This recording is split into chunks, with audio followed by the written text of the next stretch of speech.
안녕하세요. 청취자께서 보내주신 자료를 바탕으로 지식의 핵심을 파헤쳐보는 시간. 오늘 저희는 우리 몸의 움직임을 지휘하는 이 놀라운 시스템, 바로 관절에 대해 한번 깊이 들어가 보려고 합니다. 사실 관절하면 무릎이나 어깨 이 정도를 떠올리기 쉽잖아요. 근데 오늘 자료를 보니까 와, 우리가 상상하는 것보다 훨씬 더 다양하고 정교한 세계더라고요. 맞습니다. 오늘 이야기의 가장 큰 줄기는요, 바로 안정성과 운동성, 이 두 가지 사이의 끊임없는 줄다리기라고 생각하시면 아주 쉬워요. 우리 몸의 모든 관절은 이 상반된 목표 사이에서 자신만의 해법을 찾아낸 아주 독특한 공학적 결과물이거든요. 공학적 결과물? 네, 어떤 관절은 움직임을 위해서 안정성을 좀 과감히 포기했고요. 또 어떤 관절은 안정을 위해서 움직임을 아예 잠가버렸죠.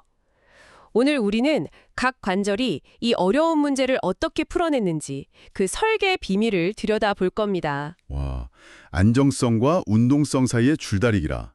시작부터 아주 흥미로운데요. 그럼 그 이야기의 첫 단추로 가장 기본적인 질문부터 한번 풀어보죠.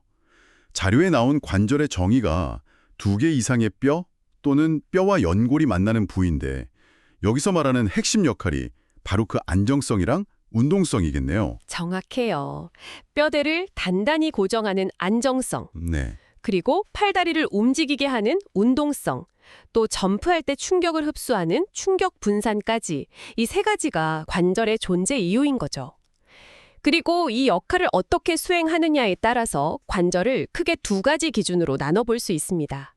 첫 번째는 얼마나 움직일 수 있느냐, 즉 운동성에 따른 분류예요. 아, 움직임의 정도로 나눈다니 되게 직관적이네요. 네, 거의 움직임이 없는 모둠직 관절. 모둠직 관절이요? 네, 그리고 약간의 움직임만 가능한 반움직 관절. 그리고 우리가 흔히 아는 무릎이나 어깨처럼 자유롭게 움직이는 자유움직 관절. 이렇게 3가지로 나뉘고요. 2번째 기준은 뼈와 뼈를 연결하는 재료, 즉 연결 조직에 따른 분류인데요. 질긴 섬유 조직으로 붙어 있으면 섬유관절, 연골로 이어져 있으면 연골관절, 그리고 관절 안에 윤활유 같은 액체가 차 있는 복잡한 구조를 윤활관절이라고 불러요. 잠깐만요. 아까 모둠직 관절이라고 하셨는데 관절인데 움직이지 않는다는 거잖아요. 그게 좀 이상하게 들리는데요. 예를 들면 어떤 게 있나요? 바로 그 점이 관절에 대한 우리의 고정관념을 깨는 부분이죠. 대표적인 예가 머리뼈를 연결하는 봉합이에요. 봉합이요? 네, 아기 때는 떨어져 있던 머리뼈 조각들이 자라면서 톱니바퀴처럼 딱 맞물려서 단단하게 굳어버리거든요. 움직임은 없지만 뼈와 뼈가 만나는 지점이라서 관절로 분류되는 거죠. 아하, 뇌를 보호하려면 절대적인 안정성이 필요하니까 그냥 움직임을 아예 포기해버린 거군요. 그렇죠. 그런데 이 섬유관절 중에 정말 놀라운 예가 하나 더 있습니다. 바로 못박이 관절이라는 건데요. 못박이요? 네, 혹시 우리 몸 어디에 있을지 짐작 가시나요? 못박이. 전혀 감이 안 오는데요. 바로 당신의 치아가 턱뼈에 박혀있는 형태입니다. 네, 치아요? 네, 이것도 관절의 한 종류예요. 이걸 들으면 관절의 의미를 다시 생각하게 되죠. 아, 관절이란 게 꼭 움직임만을 위한 건 아니구나. 어떤 특정 방식의 연결 그 자체를 의미하는구나 하고요. 그래서 혹시 치아가 흔들린다면 엄밀히 말해서 관절이 불안정해졌다고 표현할 수도 있는 겁니다. 와, 치아가 관절이라니 이건 진짜 생각지도 못했네요. 그럼 반움직 관절은 안정성이랑 운동성 사이에서 약간 타협을 한 친구들이겠군요. 정확합니다. 대표적인 게 척추뼈 사이를 연결하는 척추 원판, 우리가 흔히 디스크라고 부르는 구조예요. 아, 디스크. 네, 섬유연골이라는 아주 질기고 탄력 있는 재료로 되어 있어서 척추의 안정성을 유지하면서도 우리가 허리를 숙이고 비트는 그 약간의 움직임을 가능하게 해주죠. 또 다른 예로는 성장기 아이들 뼈에 성장판이 있어요. 이건 연골관절의 일종인데 성장이 끝나면 뼈로 바뀌면서 사라지는 일종의 임시관절이라고 볼 수 있죠. 알겠습니다. 움직이지 않는 관절, 약간 움직이는 관절도 흥미롭지만 역시 가장 궁금한 건 우리가 일상에서 늘 쓰는 자유움직 관절이거든요. 자료에서는 윤활관절이라고 부르던데 어떻게 그렇게 수십 년을 써도 닳지 않고 부드럽게 움직일 수 있는 거죠? 기계도 계속 쓰면 삐걱거리는데 말이에요. 그 비밀은 아주 정교한 윤활 시스템에 있습니다. 윤활관절의 뼈 끝은 관절 연골이라는 거의 유리처럼 매끄러운 물질로 코팅이 되어 있어요. 아, 코팅이요? 네. 그리고 이 전체를 관절 주머니가 감싸고 있는데 그 안은 윤활액으로 가득 차 있죠. 이 윤활액이 마찰을 최소화하는 윤활유 역할과 동시에 혈관이 없는 연골에 영양분을 공급하는 생명수 역할까지 하는 거예요. 와, 정말 잘 설계된 베어링 같네요. 그런데 이 윤활관절도 움직이는 방식에 따라 종류가 여러 가지로 나뉜다고요? 자료에 6가지나 나와서 좀 복잡해 보이던데요? 네. 관절면의 모양에 따라 움직임이 완전히 달라지거든요. 한번 차근차근 보죠. 먼저 가장 단순한 3가지부터 볼게요. 첫째, 평면관절은 평평한 면끼리 미끄러지듯 움직여요. 손목을 이루는 작은 뼈들 사이가 그렇죠. 미끄러지듯. 둘째, 경첩관절은 이름 그대로 문경첩처럼 딱 한 방향으로만 굽혔다 펴져요. 팔꿈치나 무릎이 대표적이고요. 셋째, 중쇄관절은 문고리를 돌리듯 회전 운동만 해요. 고개를 도리도리 저을 때 첫째 목뼈와 둘째 목뼈 사이에서 이런 움직임이 일어나죠. 잠깐만요. 그럼 정리해보면 평면 관절은 그냥 미끄러지는 거고 경첩관절이랑 중쇄관절은 문이나 문고리처럼 딱 한 가지 정해진 움직임만 하는 거네요. 단순하지만 확실한 친구들이군요. 안정성을 꽤 중시한 설계 같아요. 맞아요. 움직임의 방향을 제한해서 안정성을 확보한 거죠.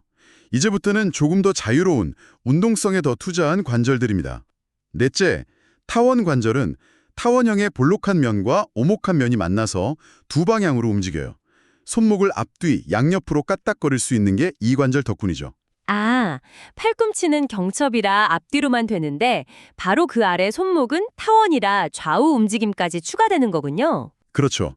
그리고 다섯째가 정말 특별한 안장관절입니다. 말한장처럼 생긴 면 2개가 서로 직각으로 맞물린 모양인데 우리 몸에서는 딱 한 군데, 엄지손가락 뿌리 부분에만 있어요. 아, 엄지손가락이요? 네, 이 독특한 구조 덕분에 엄지가 다른 손가락과 마주 닿는 맞섬 운동이 가능해져요.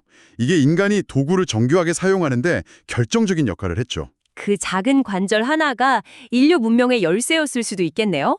와, 정말 흥미로운데요. 마지막 하나는 뭔가요? 마지막은 자유도의 끝판왕, 절구관절입니다. 공처럼 생긴 뼈 머리가 절구처럼 오목한 험에 쏙 들어가 있어서 거의 모든 방향으로 움직일 수 있죠. 운동성의 화신이라고 할 수 있는데 우리 몸 어디에 있을까요? 아, 그건 알 것 같아요. 팔을 막 빙빙 돌릴 수 있는 어깨, 그리고 다리를 움직이는 엉덩관절, 맞죠? 정확합니다. 바로 그 어깨관절과 엉덩관절이 대표적인 절구관절이죠. 자, 그럼 이제 이 지식들을 가지고 우리 몸을 한번 여행해보죠. 안정성과 운동성의 줄다리기라는 관점에서 보면 더 재미있을 것 같아요. 먼저 우리 몸의 중심 기둥인 척추부터 시작해볼까요? 척추는 안정성이 중요할 것 같은데 또 허리를 굽히고 비틀려면 운동성도 필요하잖아요. 이 딜레마를 어떻게 풀었을까요? 척추는 정말 영리한 하이브리드 구조를 택했어요. 척추뼈 몸통 사이에는 아까 잠깐 언급했던 척추원판, 즉 디스크가 있죠. 이건 충격 흡수와 안정성에 특화된 연골 관절입니다. 그런데 척추뼈 뒤쪽을 보면 위아래 뼈에서 뻗어나온 돌기들이 서로 맞물리는 작은 관절들이 여러 개 있어요. 이건 미끄러지는 움직임을 만드는 윤활 관절이거든요. 아, 그러니까 척추의 앞쪽 기둥은 연골관절로 안정성을 잡고 뒤쪽 기둥은 윤활관절로 움직임을 만들어내는 거군요. 한 척추에 2가지 타입의 관절을 모두 쓴 거네요. 바로 그겁니다. 그래서 척추는 충격을 흡수하는 안정성이랑 허리를 움직이는 운동성을 모두 가질 수 있는 거죠. 자료를 보면 디스크의 구조도 재미있는데요. 질긴 섬유질 껍질, 섬유태 안에 젤리 같은 말랑한 속지액이 들어있는 구조예요. 이 속이 수분을 머금고 압력을 분산시켜주는 거죠. 우리가 흔히 디스크가 터졌다고 하는 건 이 섬유태가 찢어지면서 안에 속지액이 삐져나온 상태를 말하는 거고요. 그렇군요. 그럼 이제 팔다리로 가볼까요? 아까 절구관절의 예로 어깨랑 엉덩이가 나왔는데 둘 다 똑같은 절구관절이잖아요. 근데 느낌이 완전 달라요. 어깨는 정말 자유로운데 그만큼 잘 빠진다고 하잖아요. 반면에 엉덩이는 비슷한 모양인데 훨씬 튼튼한 느낌이고요. 이 둘의 차이가 바로 안정성과 운동성의 줄다리기를 가장 잘 보여주는 예시가 아닐까 싶은데요. 최고의 예시죠. 자료에서는 어깨 관절을 골프공이 골프티 위에 살짝 얹혀있는 모습에 비유해요. 아, 속텟이 아주 얕다는 뜻이죠. 왜 그랬을까요? 팔을 최대한 자유롭게 움직이게 하기 위해서예요. 대신 안정성은 크게 희생됐죠. 그래서 어깨는 뼈 구조 대신 회전근개라는 주변 근육과 힘줄의 안정성의 상당 부분을 의존해요. 운동성을 극대화하기 위해서 뼈의 안정성을 포기하고 그 부족한 부분을 근육으로 보강하는 방식이군요. 그럼 엉덩관절은요? 엉덩관절은 정반대예요. 소켓이 아주 깊고 넓어서 넙다리뼈 머리를 거의 다 감싸고 있어요. 주변 인대들도 우리 몸에서 가장 강력하죠. 체중을 지탱하고 안정적으로 걷는 게 최우선 목표이기 때문에 운동성을 약간 희생하더라도 안정성을 극대화하는 방향으로 설계된 겁니다. 똑같은 절구관절이라도 주어진 임무에 따라 이렇게 다른 해법을 내모은 거죠. 정말 흥미롭네요. 그럼 다리에서 가장 복잡하다고 소문난 무릎은 어떤가요?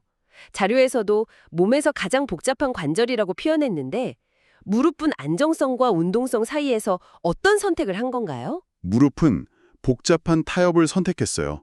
기본적으로는 굽혔다 펴는 경첩관절이지만 그냥 경첩만으로는 우리 체중과 보행 시의 충격을 감당할 수가 없거든요. 네네. 그래서 온갖 추가 부품들을 장착했죠.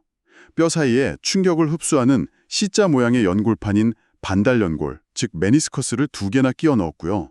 관절 안에는 뼈가 앞뒤로 흔들리지 않게 꽉 잡아주는 강력한 십자 모양의 끈, 바로 십자인대를 배치했어요. 아, 십자인대. 십자인대 ACL은 운동선수들이 정말 많이 다치는 부위잖아요. 축구 선수들이 방향 전환하다가 뚝 하는 소리와 함께 쓰러지는 장면도 종종 보고요. 자료에서 왜 하필 이 인대가 그렇게 손상되기 쉬운지에 대해서도 설명하나요? 직접적인 설명은 없지만 추론해 볼 수 있어요. 십자인대는 무릎이 앞뒤로 밀리는 걸 막는 최후의 보루거든요.